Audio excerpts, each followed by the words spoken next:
আসসালামু আলাইকুম ওয়া রাহমাতুল্লাহ। ওয়ালাইকুম সালাম ওয়া রাহমাতুল্লাহি ওয়া বারাকাতুহু। ওমর ফারুক মাদানী বলছেন? জি ভালো আছেন শেখ?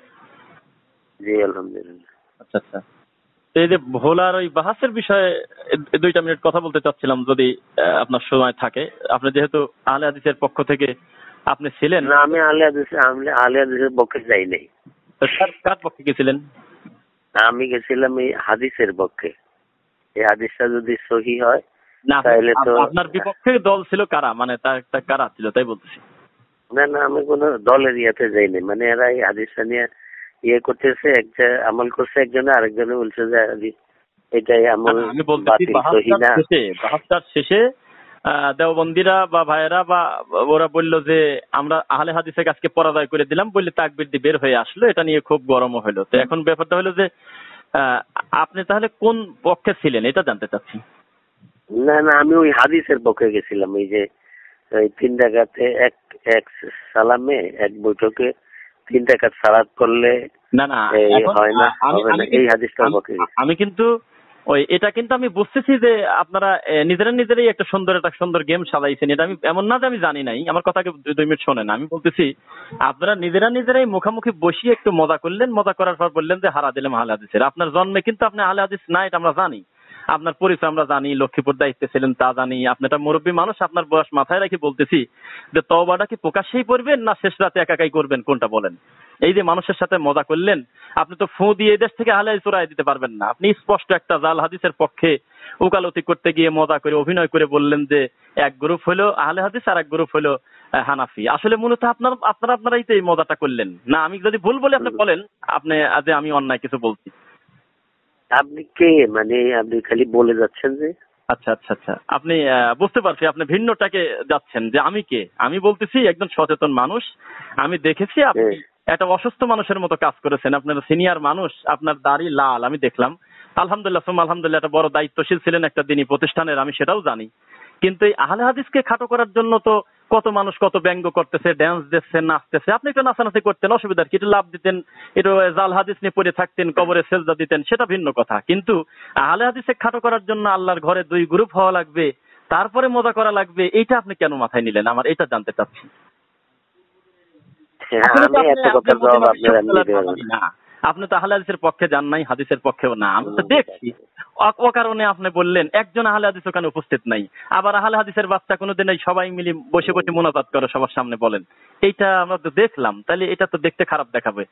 এখন তো দিন যত যাচ্ছে মানুষ তো কবর পূজা শিখতেছে না, অনেক যুবক এখন তাওহীদ শিখতেছে, সুন্নাত শিখতেছে, আলহামদুলিল্লাহ শিরক বিদআত থেকে বাঁচতে চাচ্ছে। এখন আপনাদের এইটা তো আসলে একটু আপত্তিকর বলে মনে করি। আপনি কি মনে করেন? আমি আপনার সাথে এত ফেসাল পিতে পারবো না, আপনি আপনার ফেসাল পিটেন। হ্যাঁ, তাহলে এইভাবে নিজেরা যে বাহাস খেললেন, তাহলে একটু আপনি কি একটু অনলাইন ভিত্তিক কিছু খেলতে চাচ্ছেন নাকি? হক নিয়ে, সঠিক দিন নিয়ে একটু কথা বলতে চাচ্ছেন? সত্যের পক্ষেই ছিলাম, আছি, থাকবেন। না, এটা বলার দরকার নাই। ল্যাংটা লোক বলে যে আমরা হক, কথা বুঝছেন? ওরা বলে আমরা আওলাদের রাসূল। এটা কি জানেন কিনা? মানে কাপড় পরে না, কিন্তু বলে আমরা আওলাদের রাসূল। ওইটা আপনার কাছে আমি শুনতে চাচ্ছি না। আমি বলতেছি আপনি যদি মনে করেন যে না আপনি সঠিক পক্ষে আছেন, তাহলে আমরা অনলাইন ভিত্তিক আমরা অফিসিয়ালি বসি। আপনি কি সময় দিতে পারবেন কিনা? না না, আমি ওরকম ওই ইয়ের মধ্যে আপনার এই যে মজাটা করলেন, এটা কি আপনার উচিত হলো কিনা জানতে চাচ্ছি। আরে আমি আপনি এত কিছু আমি জানতাম না। কোনো কিছু অস্পষ্ট থাকে যে না এটা হাদিস, আমি তা বুঝতেছি না যে এক বৈঠকে ভেতর পড়বো না ভেতরে 2 রাকাত পরে বসবো, তাহলে আপনার মনে যদি মানে কোন রকম শয়তানি না থাকতো, তাহলে এমনিতে একজনের কাছে ক্লিয়ার করা যায়, ভাই আমি জিনিসটা বুঝতেছি না, বা আহলে হাদিসের কোন আলেম বা কোন আলেম যে আপনি কি বলেন এটা তো আমি বুঝলাম না, তাই তো হয়ে যায়। কিন্তু আপনি মসজিদে 2 গ্রুপ করলেন, তারপর বলতেছেন যে 2 গ্রুপ বসছিলাম, তো এইটা তো খুব কষ্টের ব্যাপার, আসলে ঠিক না। হ্যাঁ, আল্লাহর কাছে তো সবকিছু লিখিত থাকে। মা ইয়ালফিযু মিন কাওলিন ইল্লা লাদাইহি রাকিবুন আতীদ। আপনি আলেম মানুষ, সবই জানেন বোঝেন। তা আমার মনে হয় যে আপনার বালিশটা আপনাকে ঘুমাতে দেয় না। আমার ধারণা যদি বিবেক বুদ্ধি থাকে যে শুধু আমি মানুষকে খাটো করতে গিয়ে আমি এভাবে আল্লাহর ঘরে বসে আমি মজা করব। যাক, আমি আজকে লম্বা সময় কথা বললাম না। তো সম্ভবত আপনি ধারণা করতে পারবেন কিনা আমরা একটু আপনার বিষয়টা আমরা আরেকটু ভালোভাবে দেখতে চাচ্ছি। আল্লাহ যেন সুযোগ করে দেয়। জুমার দিন জুমা পড়াতে আসছি আপনাকে আমরা। কিন্তু বেদাতি হুজুর জুমার খুতবা দিই অসভ্য হাদিস প্রচার করে তার এই বলা জাল হাদিসের উপরে কিয়ামত পর্যন্ত যত আমল করবে মানুষ কবরে শুয়ে শুয়ে এই গুনাহ সে একা পাবে। ও যদি বুঝতো দিনের ক্ষতি কি আর দুনিয়ার ক্ষতি কি, তাহলে এত বড় দায়িত্ব লোকটা নিত না। ভেলকিবাজির সরাসরি সমাজে চলতেছে। হ্যাঁ, নিজেরা নিজেরা দুই গ্রুপ হয়ে বাহাস করে বলতেছে আহলে হাদিসে খাড়া দিলাম। শুনতেছেন? ওই যে আপনারা তো বলেন যার বিয়ে তার খবর নাই, পাড়া পড়শির ঘুম নাই। মানে যেখানে বাহাস হয়েছে ওই গ্রামের আশেপাশে আহলে হাদিস সালাফি মানহাজের কেউ জানে না। একা একাই ঘরের মধ্যে একটু দৌড়াদৌড়ি করে এক বাটপার জাল মাদানি, কি যে নাম মনেই তো নাই, এক অমর নাকে নাদান, সেই নাদান জাল মাদানি তাকে বসাকাই দেখো একটা মাদানি আলেমকে আমরা ঠগা দিলাম আজকে। তোমাদের মাদানি ঢাকার মাদানি, তোমাদের মাদানি মেড ইন চায়নার মাদানি, আমাদের মাদানি মদিনা বিশ্ববিদ্যালয়ের তাওহীদ বোঝা মাদানি। তবে ওখান থেকে আসলেই যে তোমার মাদানি পরিবর্তন হবে এই কথাও আমরা বলি না। জমজম কূপের পানি খাওয়ার পরেও, আল্লাহর কাবা ঘরে সিজদা দেওয়ার পরেও তোমার নাদান হুজুর বলে ওরা হলো ওহাবি, ওরা হলো হাম্বলি। মানে তুমি কি একটা মানুষ? তোমার মাদানি ঢাকাতেও পাওয়া যায়। এক মাদানিকে পুলিশ ধরল পিটানি, কেরে তোর নামের শেষে মাদানি কে? আমাদের একজন দিনী ভাই সম্ভবত কেস করে দিছিল যে মাদানি কেন, এই মাদানি তো না, মদিনাতে যায় নাই। লাস্টে বলতেছে যে না, আমি তো ঢাকার মাদানি নগরে পড়ছি, আমি মাদানি নগর পড়ছি। এত বড় ধোকাবাজ প্রতারককে বসায় মুখামুখি বসায় বলে এই দেখো আহলে হাদিসের শায়েখদের কাছে ঠগায় দিলাম। তাই বলে ফেসবুকে লিখে দিয়েছে আজকে আমাদের জয় হয়েছে। এক বৈঠকে একসাথে 3 রাকাত বিতর পড়ার নিয়ম নাই, মাঝখানে 2 রাকাতে বসতে হবে। কেউ ঠিক পায়নি, একাই চেতন পাইছে। তা আমরা জানি শয়তান কোনোদিন গায়ে লেখা থাকে না, এটা কি লেখা থাকে? এই হলো আমাদের দিন ধর্ম নিয়ে মজা করা, ঠাট্টা করার অবস্থা। অথচ আমরা দেখেছি অনলাইনে ডাকলে তারা আসে না। এটা একটা মজার ব্যাপার। শোনেন, বলে কি অমক মাঠে আয়, এ বেটা তুই হাটহাজারি আয়, এই তুই এত বড় বাহাস করতে পারিস আমাদের অমক মাদ্রাসায় আয়। তার মানে তুমি নারায় তাকবীর দিলে তোমার 5000 ছাত্র রেডি। আমরা তো জানি এক একটা ছাত্রের হাতে একটা করে লাঠি থাকলে তুমি আমাদের ধরে পিটা দেয়। তো পার্থক্য, যে মানুষ আল্লাহর ঘর ভেঙে দিতে পারো সে আমাদের ঠ্যাং ভাঙতে পারো না। এই আশা করে তুমি আমাদেরকে ডাকো খোলা মাঠে আসো। আমরা জানি, কারণ খোলা মাঠে বসে এই বাহাসটা যারা দেখবে তারা তো নাদানি যদি না হবে তাহলে ওইটা পরে বলে এটা ঘটনা। দিন বোঝে মানুষের মাহফিলে লোক হয় 500, আর একটা নাদান জাহেল ও বাবা পাখি উড়ে দিল দৌড়, বলেন আল্লাহু আকবার।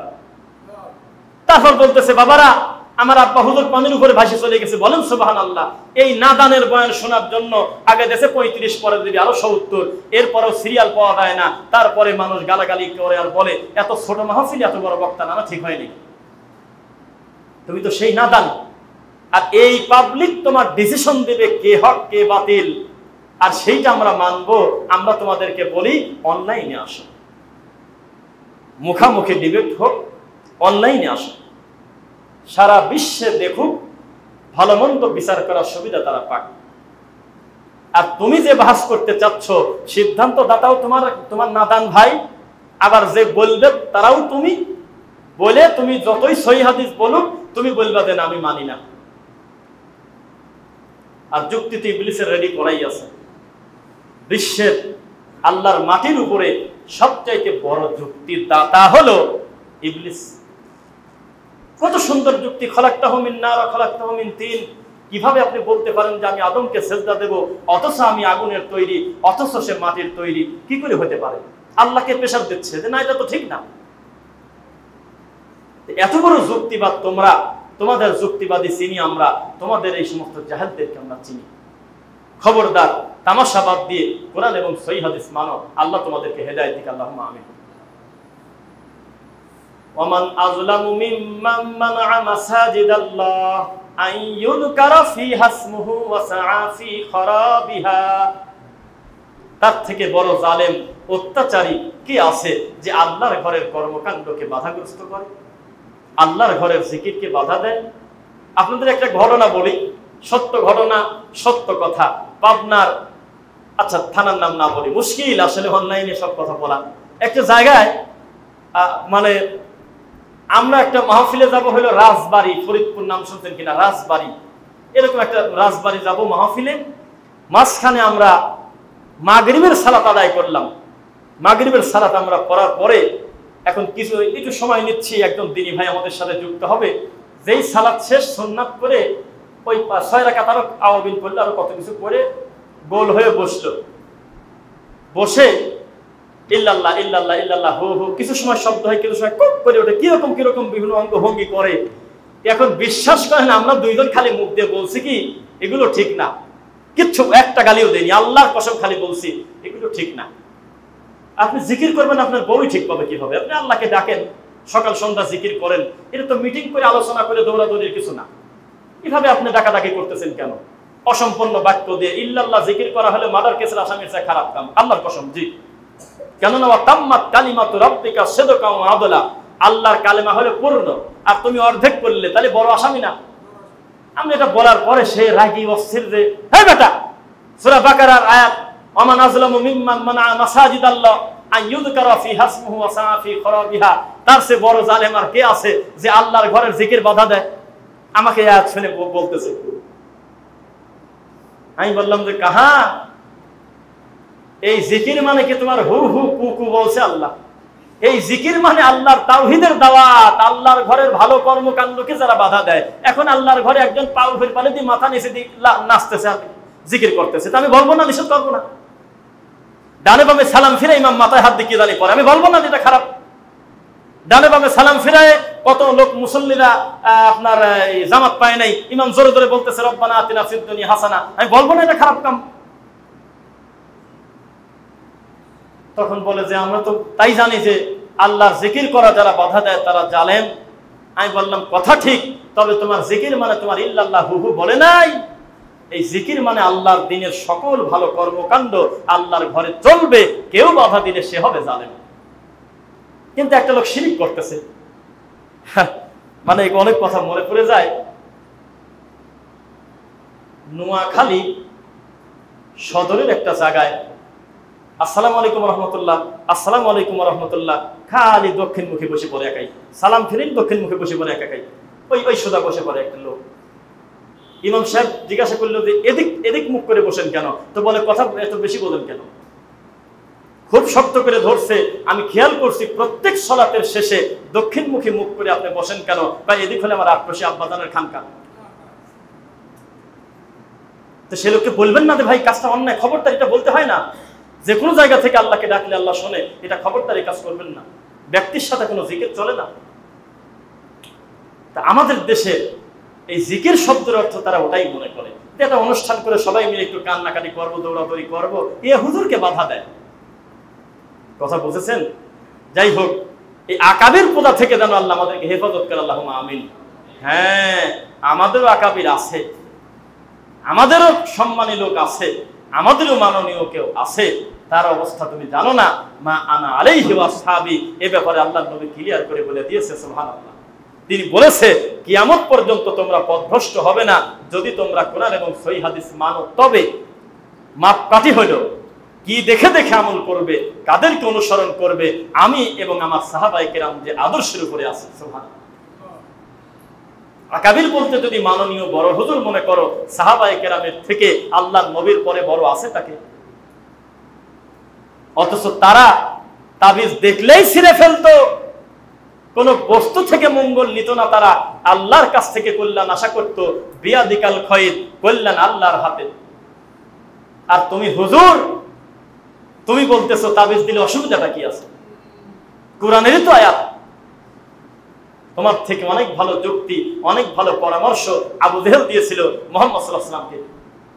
আমি যেদিন এই হাদিসটা পড়ি, বিশ্বাস করেন আমার মনে হইল আল্লাহ, এ আমি কি দেখলাম আর কি শুনলাম। আবু জেহেল যেদিন আল্লাহ নবীকে এই প্রস্তাব দেয় যে এত বাড়াবাড়ি করো কি কামে, আমরাই তো, তুমি কি আমার বাইরের লোক নাকি? এত বিরোধিতা করো কেন? আমরাই তো, কিছুদিন তুমি আমাদের সাথে পূজা করো, কিছুদিন আমরা তোমার সাথে আল্লাহর ইবাদত করি, অসুবিধার কি আছে? প্রস্তাব কে দিছিল? আবু জাহেল। আমি এটা শুনে বলে কি রে, তারপরে শুনে আরো ভয় পেয়ে গেছি। এই প্রস্তাবটা যখন আল্লাহ নবীকে দেয় তখন হলো আল্লাহ কাবা ঘর তাওয়াফ করতেছে আবু জাহেল, শুনছেন? এই লজ্জা কোন জায়গায় রাখবেন? এত একটা হাজি আল্লাহ নবীকে বলতেছে যে সামান্য কিছুদিন তুমি পূজা করো আমার সাথে, কিছুদিন আমরা তোমার সাথে আল্লাহকে ডাকি, মিলেমিশে চললেই তো ঝগড়া হয় না। আমাদের সমাজে আজও পর্যন্ত এরকম মিলেমিশা লোকের দাবি আছে কিনা? প্রচুর পরিমাণ আছে, খুব আছে, খুব আছে। তারা শিরিককে কোনো পাপ মনে করে না, তারা বেদাতকে কোনো পাপ মনে করে না। বলে যে আমরা খালি খালি দূর থেকে পীর সাহেবের খারাপ মনে করছিলাম, পীর সাহেবের ওখানে গিয়ে যে আমরা আদর যত্ন পাইলাম, এত মোহাব্বত করলো, আমাকে খুব ভালোবাসলো। কই পীর সাহেব আমার সাথে তো খারাপ ব্যবহার করে নাই, আমি আরো ভুল বুঝতাম, পীর আমাকে খুব খেদমত করছে। আমাদের একদিনই ভাই আবার কমেন্ট করছে, দেখলাম ভালোই, যে দেওয়ানবাগের বাড়িতে যান ওর স্যার বেশি খেদমত করবেনি।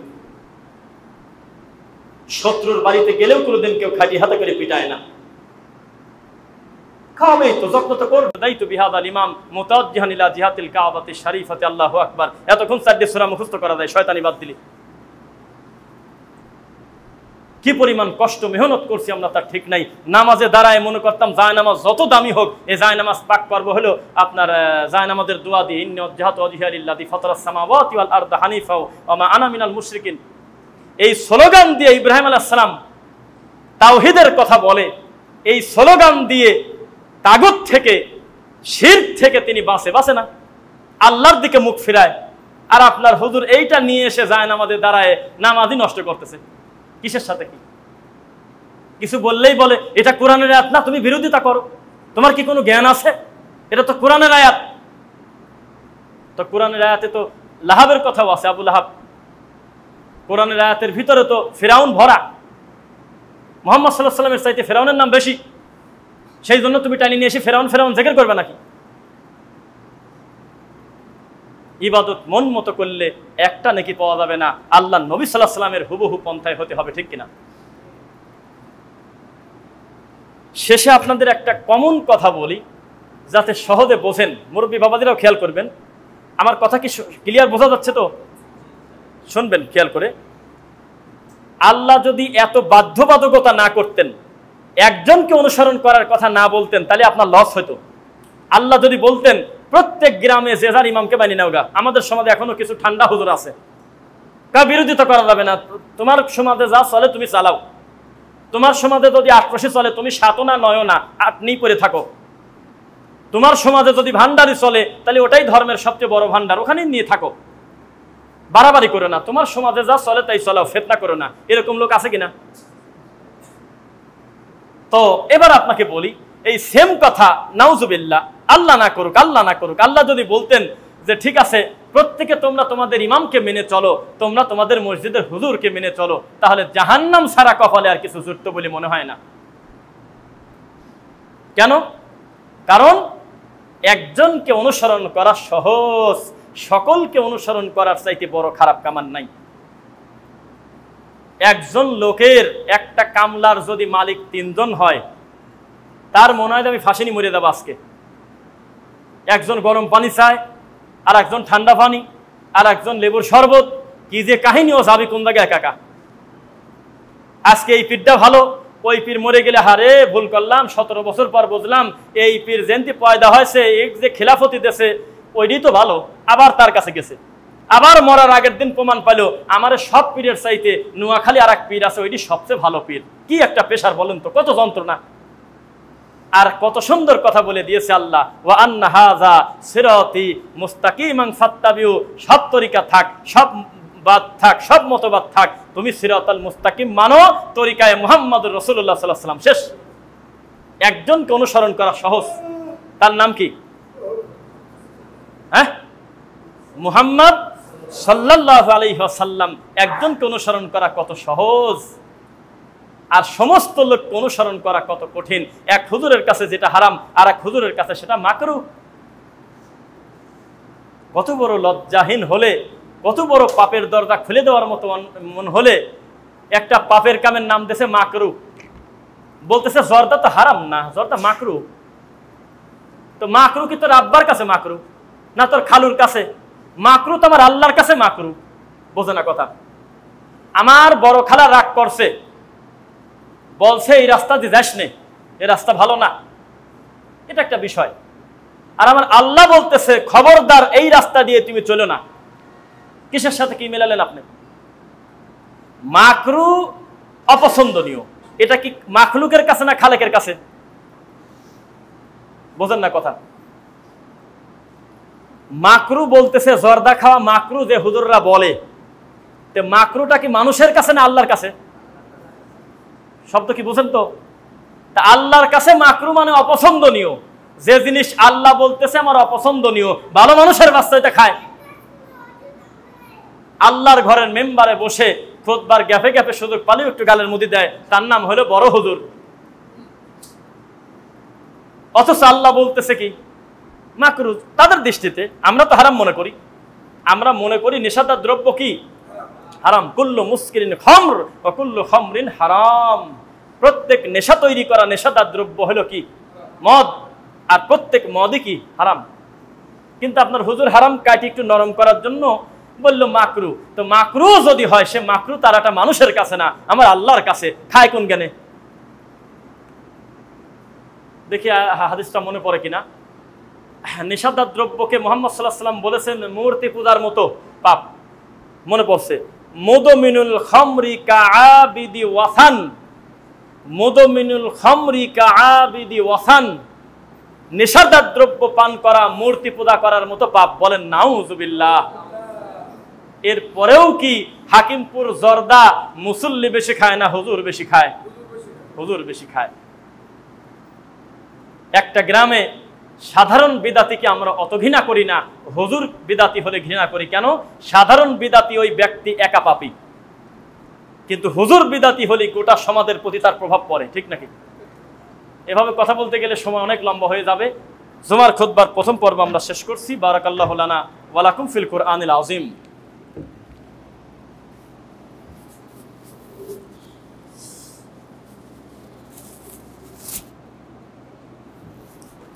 আলহামদুলিল্লাহ, আলহামদুলিল্লাহিল্লাযী ওয়াহদা ফায়া আইয়ুহাল হাজিরিন ক্বালা আল্লাহু তাআলা ইয়া আইয়ুহাল্লাযীনা আমানুত্তাকুল্লাহ ওয়া কুলু কাওলান সাদীদা ইসলিহ লাকুম আ'মালাকুম ওয়া ইয়াগফির লাকুম যুনুবাকুম ওয়া মান ইউতি'ইল্লাহা ওয়া রাসূলাহু ফাকাদ ফাযা ফাওজান আযীমা। ফাইন্না খায়রাল হাদিসি কিতাবুল্লাহ ওয়া খায়রুল হাদি হাদি মুহাম্মদ সাল্লাল্লাহু আলাইহি ওয়াসাল্লাম ওয়া শাররাল উমুরি মুহদাসাতুহা কুল্লা মুহদাসাতিন বিদআ ওয়া কুল্লা বিদআতিন দালালাহ ওয়া কুল্লা দালালাতিন ফিন্নার। আলহামদুলিল্লাহ, আল্লাহ আমাদের যারা মৃত হয়ে গেছে, আল্লাহ ইমানের উপরে তুমি তাদেরকে জান্নাতের ফয়সালা করো। আল্লাহ যারা অসুস্থ আছে তুমি তাদেরকে উত্তম শেফা দান করো। আল্লাহ রাগ করতেছেন নাকি? খুতবা থেকে শিক্ষা নিতে হবে। মুহাম্মদ সাল্লাল্লাহু আলাইহি সাল্লাম জুমার খুতবা দিতেন, প্রভাব বিস্তারকারী খুতবা। সাহাবায়ে কেরাম মুহাম্মদ সাল্লাল্লাহু আলাইহি সাল্লামের দিকে তাকিয়ে মনে করতেন আজকের খুতবা শেষেই মনে হয় আমাদের যুদ্ধে নামা দিবি। এত কঠিনভাবে তিনি বক্তব্য দিতেন। আজও পর্যন্ত আহলে হাদিসদেরকে, সালাফিদেরকে এত গালাগালি করেন যে তারা খুব কঠোর, তারা খুব কড়া বক্তব্য দেয়, তারা খুব একেবারে খুব রাগ নিয়ে কথা বলে। আপনি পার্সোনালি মিলে দেখেন, এদের থেকে নরম মানুষ পাবেন না। যাদেরকে খোলা মাঠে খুব গরম মনে করেন, আমাদেরকে খুব গালি দেন, এই বেটা খালি রাগী কথা বলে, খুব গরম বক্তা, একেবারে হিংসুক, কত কিছু বলেন, গালাগালি করেন। আপনি সত্যি করে বলেন তো, এমনি খোলা মাঠে এমনি কোথাও আমাদের সাথে যখন আপনার দেখা হয়, রাস্তাঘাটে চা খেতে গিয়ে, শপিং এ গিয়ে বা কোনো একটা জায়গায়, বলেন তো দেখি তখন আপনার সাথে আমাদের ব্যবহারটা কিরকম ছিল? যখন আমরা জাগতিকভাবে একজন একজনের সাথে দেখা সাক্ষাৎ করি, কি পরিমাণ মহব্বত করি, ভালোবাসি, বা আমাদের দায়ীগণ বাসে। বরং আমি নাম বলবো না, আমাদের আহলে হাদিস সালাফি মানহাজের আলেমন আমাদের একটা অবজেকশন করে, আমাদের ভাইয়েরা এরা খুব কঠোর, এরা একেবারে সব কথা খুব কঠোর করে বলে।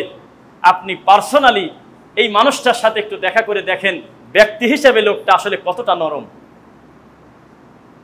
মনে হবে যে কি ব্যাপার, দেখলাম কি আর হলোটা কি।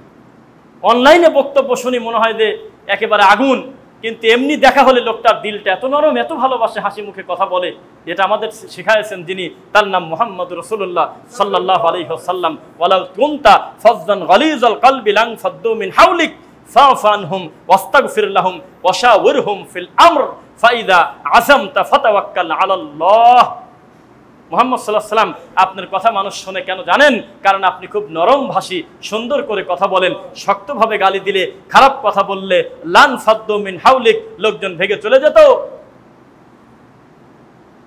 যাই হোক, যে প্রতিষ্ঠানে আমরা আজকে জুমার খুতবা দিচ্ছি এর নাম হলো আত-তাকওয়া মসজিদ কমপ্লেক্স। কি বলেন? এই সংলগ্ন মাদ্রাসা দারুস সুন্নাহ আছে কিনা?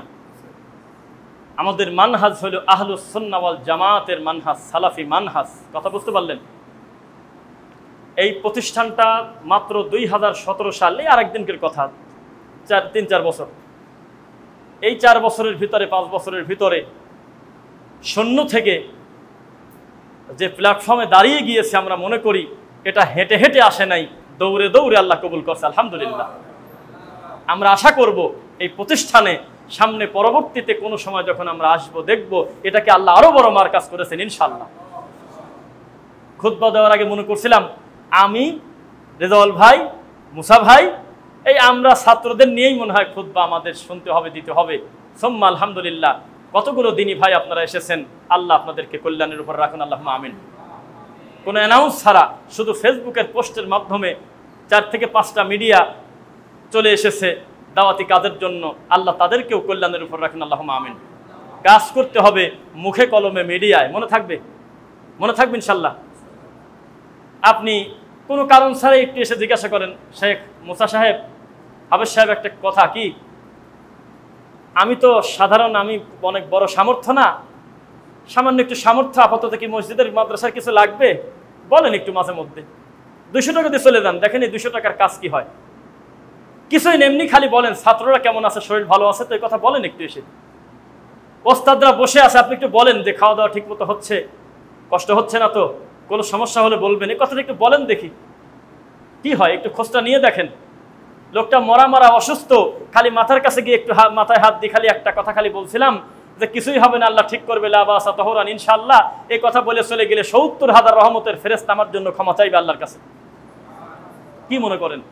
উৎসাহিত করবেন, নিজে টাকা দিয়ে, শ্রম দিয়ে, বুদ্ধি দিয়ে, যাই পারেন, একটু দুয়ার মাধ্যমে হলেও যুক্ত থাকবেন ইনশাআল্লাহ। হোক এরকম প্রতিষ্ঠান আরো হয়ে যাক, পরে একদিন আফসোস হবে, আল্লাহ যে কাজ আমার করার দরকার ছিল সেই কাজ আমার আরেক ভাই করছে, নাকি? পারবেন তো দোয়া করতে ইনশাআল্লাহ? দোয়া করবেন।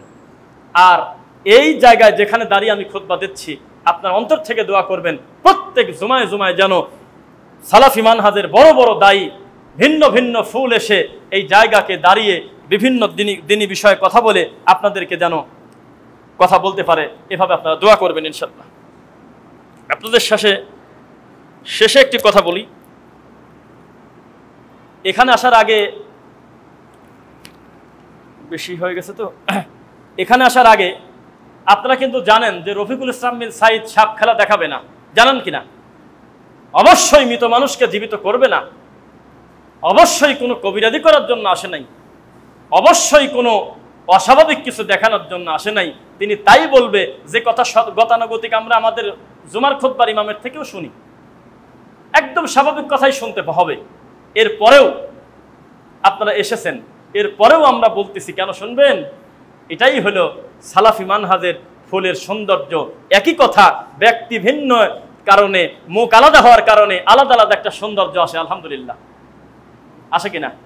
একই কথা, একজন বলতেছে তার কথা হয়তো আপনার ওইভাবে প্রভাবিত মনে হচ্ছে না, আর একজন বলতেছে যে ঠিক আছে আলহামদুলিল্লাহ মেনে নিলাম। যেমন অমুক হুজুরের কথা শুনে ওই দিন থেকে আমি আর পর্দার খেলাপ করি না, আমি পর্দা মানি চলি, অথচ এই হুজুরের আগে তো মুহাম্মদ সাল্লাল্লাহু আলাইহি ওয়াসাল্লাম বলছে।